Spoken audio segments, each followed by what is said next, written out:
वक्त हम सुजानपुर में आपके हॉस्पिटल के पास हैं। यहाँ हमारे डॉक्टर सुरेंद्र सिंह डोगरा जी हमें मिले, तो इनसे स्पष्ट करेंगे कि जो आंकड़ा यहाँ पे है कुत्तों से जो काटे हुए लोगों जो ग्रसित लोग हैं, तकरीबन कितना आंकड़ा यहाँ पे पहुँच चुका है और इसके लिए आपको क्या सावधानियाँ बरतनी चाहिए। डॉक्टर साहब नमस्कार। नमस्कार जी। तो डॉक्टर साहब आप बताएंगे यहाँ की सुजानपुर की जनता को जो खौफ में जी रही है इस टाइम और लोग यहाँ पे डंडे लेके घरों से बाहर है, तो आप बताएं किस तरह की प्रोटेक्शन इनके लिए ज़रूरी है और यहाँ पे जो आंकड़ा पहुँच चुका है वो कितना पहुँच चुका है लगभग यहाँ पे। देखिए, पहले तो ये बहुत ही दुख भरी घटना है कि इतने लोगों को आवारा कुत्तों ने, जिनको रेबीज़ का खतरा है और उसके चलते जो है वो काटा गया है।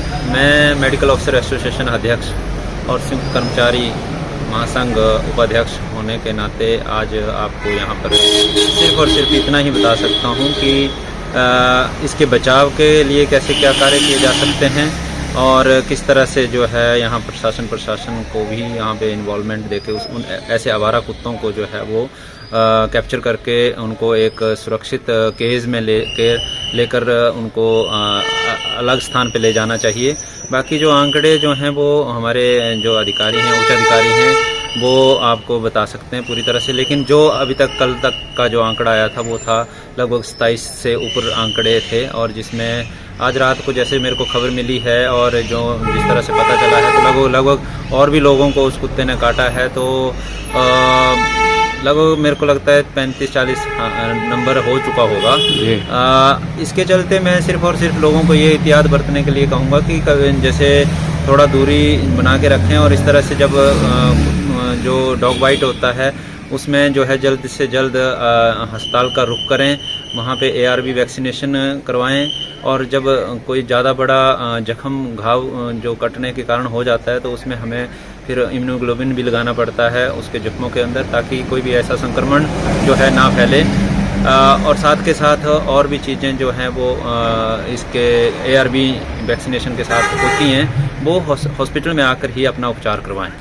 सर ये नॉर्मल कुत्ते के काटने से या मतलब जो पागल कुत्ता है उसके काटने से दोनों चीज़ों में बहुत डिफरेंट होता है शायद। देखो, जानवर कोई भी हो, बाइट कोई सी भी हो, डॉग बाइट हो, मंकी बाइट हो, कोई और भी बाइट हो, है ना, जो एनिमल से रिलेटेड रहती है उसमें हम लोगों को जो है वो ARV जो वैक्सीनेशन बनाई गई है वो लगवानी चाहिए। जो इन्फेक्टेड डॉग होगा वो और चीज़ों को भी इन्फेक्ट करता है तो उसका ज़्यादा खतरा रहता है। ज़्यादा खतरा रहता है। हाँ जी। तो आप सुजानपुर के लोगों के लिए एक और चीज़ बताएं, अगर सुजानपुर आना हो तो उसकी एक खास प्रोटेक्शन, जैसे लोग पहले पुरानी धारणाएं होती थी कि इनको पानी से ये दूर रहते हैं। जी। हाँ, तो इस मामले में कुछ आप स्पष्ट करेंगे। मैं सबसे पहले तो यही कहना चाहूँगा कि अगर कोई भी ऐसी वारदात हो जाती है, ऐसा मतलब डॉग बाइट हो जाता है, तो सबसे पहले जैसे जो जख्म होगा उसको कम से कम 15 मिनट तक जरूर धोएं और उसके बाद अस्पताल का रुख करें। और जो ये भ्रांतियाँ होती हैं उस चीज़ को मैं नहीं मानता हूँ, लेकिन ये है कि कुछ मतलब इन्फेक्टेड औरों से ज़्यादा करते हैं और कुछ चीज़ों के लिए एहतियात बरतने चाहिए जो कि हमारे प्रोटोकॉल्स में होते हैं। सबसे पहले होता है कि जख्म को 15 मिनट तक कम से कम धोएं साबुन से, ताकि वो जो उसके जख्म के अंदर जो उसका सलाइवा और जो भी उसके अंदर पेनिट्रेट हुआ है उसको धोया जा सके।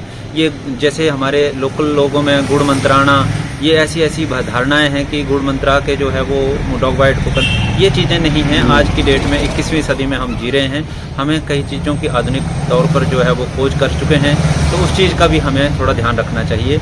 और इसमें सबसे ज़्यादा ज़रूरी चीज़ है रेबीज़ का इंजेक्शन लगना, जो कि वैक्सीनेशन है, वो बहुत ही ज़रूरी है। धन्यवाद डॉक्टर साहब। आप संतुष्ट होंगे डॉक्टर साहब की जानकारी से, तो कृपया इस जानकारी को शेयर करें। दीपक के साथ आपकी आवाज़, ब्यूरो चीफ हमीरपुर। धन्यवाद।